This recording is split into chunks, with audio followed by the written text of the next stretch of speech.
जो सैमसंग के मोबाइल होते हैं उसके अंदर आपका IMEI नंबर भी इम्पोर्टेंट होता है और सीरियल नंबर भी उसका इम्पोर्टेंट होता है। उसके साथ में जो आपका ये सैमसंग का MTK सेट है, इसके अंदर NV data, NV RAM, protect one, protect to.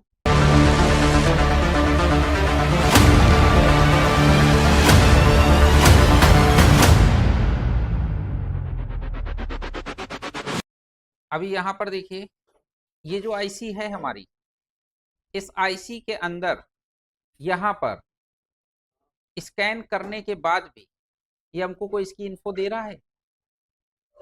नहीं दे रहा। अगर हमें इसकी रोम 2 और रोम 3 चेक करना हो तो रोम 2 इसका जो हमको ये ब्लैंक दिखाई पड़ रहा है कि नहीं दिखाई पड़ रहा है? रोम 3 देख लो, रोम 2 और रोम 3 दोनों ही ब्लैंक दिखाई पड़ रहा है।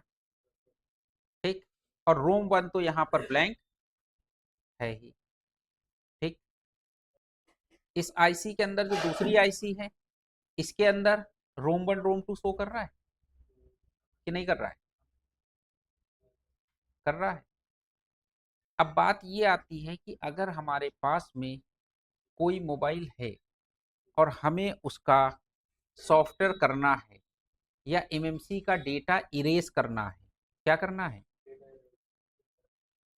अगर हमने, इस बात को थोड़ा ध्यान से समझिएगा, फिर अभी दोबारा से आपको फ्लैशिंग करके दिखा रहे हैं कि कैसे करना है। अगर कोई आईसी हमने कनेक्ट करी और आईसी कनेक्ट करने के बाद में हमें उस आईसी को फॉर्मेट करना है, अगर जैसे हमारे फ़ोन के अंदर कोई दिक्कत आ रही है या एमएमसी आईसी की हेल्थ रिपेयर करनी या एमएमसी आईसी को फिर से फॉर्मेट करके दोबारा से फाइल राइट करनी है, तो एमएमसी आईसी जब भी आप कनेक्ट करेंगे तो कनेक्ट करने के बाद में आपको किन किन चीज़ों का बैकअप लेना पड़ेगा कि मतलब उन चीज़ों का या उन फाइलों का बैकअप लेने के बाद अगर आप एमएमसी को फॉर्मेट कर देते हैं तो फॉर्मेट करने के बाद दोबारा से जब आप फाइल को राइट करेंगे तो वो आपको सिक्योरिटी डेटा उसके बाद डालना पड़ेगा।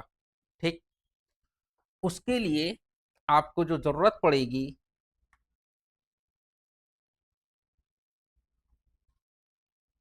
जैसे यहाँ पर एक चीज़ देखिएगा कि ये हम लोगों ने कुछ एक डेटा बनाया हुआ था।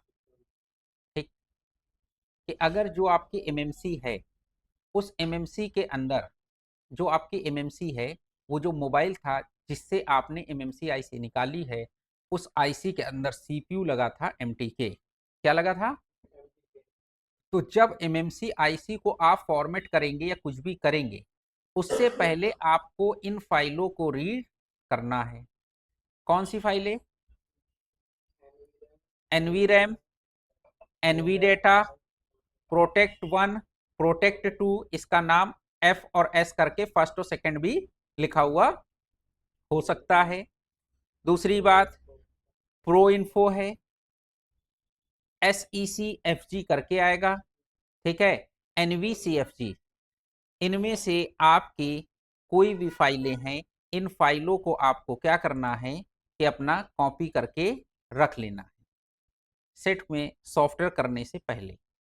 ठीक, उसके बाद नेक्स्ट जो आता है वो आता है कि अगर कोई सेट है जिसमें हमारा क्वालकॉम का सीपीयू लगा हुआ है। किसका लगा हुआ है? तो क्वालकॉम का अगर लगा हुआ है तो क्वालकॉम में आपको FSC, FSG, modem ST1, modem ST2, ये आपको फाइल रीड करके रखनी पड़ेगी। अगर उसी जगह पे आपका ओप्पो रियलमी का सेट आता है तो आपको ओप्पो रियलमी में ये फाइलों को रीड करना पड़ेगा। अगर इसी में आपका ओप्पो का MTK सेट है, यानी उसके अंदर जिस सेट से आपने ये निकाला है आईसी, उसके अंदर मीडियाटेक का सीपीयू लगा हुआ है, तो इन फाइलों को आपको रीड करके रखने की ज़रूरत पड़ेगी। ठीक, अगर सैमसंग का सेट आता है, कौन सा? सैमसंग का सेट आता है और उसकी आईसी आपने निकाली और उसकी आईसी निकालने पे आपको क्या करना है कि उसकी आईसी जो है, एक्जीनोस सीपीयू लगा हुआ है। क्या लगा हुआ है?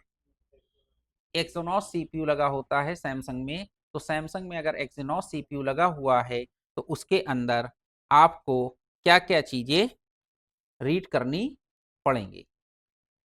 ठीक है, ईएफएस फाइल उसकी रीड करनी होगी। क्या फाइल रीड करनी होगी? ईएफएस फाइल रीड करनी होगी। जो ईएफएस फाइल होती है, ईएफएस फाइल के अंदर उसका आईएमईआई नंबर सेव होता है। एक होती है सेकेंडरी ईएफएस। ये जो ईएफएस है आपकी, इसके अंदर आपको क्या मिलेगा? इस सेट का आईएमईआई इसके अंदर आपका होगा।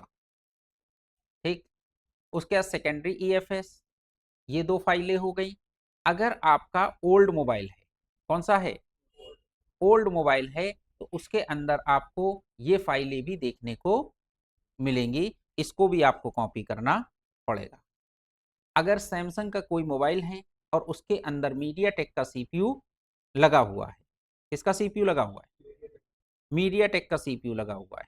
तो मीडिया टेक के सीपीयू लगा हुआ है, तो आपको ईएफएस फाइल रीड कर लेनी है। तो ईएफएस फाइल के अंदर आपको कौन सा डेटा मिलेगा? आईएमईआई का। ठीक, जो सैमसंग के मोबाइल होते हैं उसके अंदर आपका आईएमईआई नंबर भी इंपॉर्टेंट होता है और सीरियल नंबर भी उसका इंपॉर्टेंट होता है। उसके साथ में जो आपका ये सैमसंग का एमटीके सेट है, इसके अंदर NV data, NV RAM, protect one, protect two, ये फाइलें आपको रीड करनी पड़ेंगी। अगर ये आपका सैमसंग का सेट है और इसके अंदर जो आपका क्वालकॉम सीपीयू वाला सेट है, तो इसके अंदर आपको ईएफएस, सेकेंडरी ईएफएस, यहाँ पर आपको एफएसजी, ठीक है, और ये एफएससी, मॉडम एसटी1, मॉडम एसटी2, ठीक है। और ये फाइलें आपको किस में मिलेंगी? ओल्ड मोबाइल में। ये रीड करने की जरूरत पड़ेगी। ठीक, उसी जगह पे अगर आपका सैमसंग का कौन सा सेट है? यूनी एसओसी है। कौन सा है? एसओसी है, यानी एसपीडी मोबाइल। तो अगर सैमसंग का एसपीडी मोबाइल है तो उसके अंदर आपको इतनी फाइलों को रीड करने की जरूरत पड़ेगी।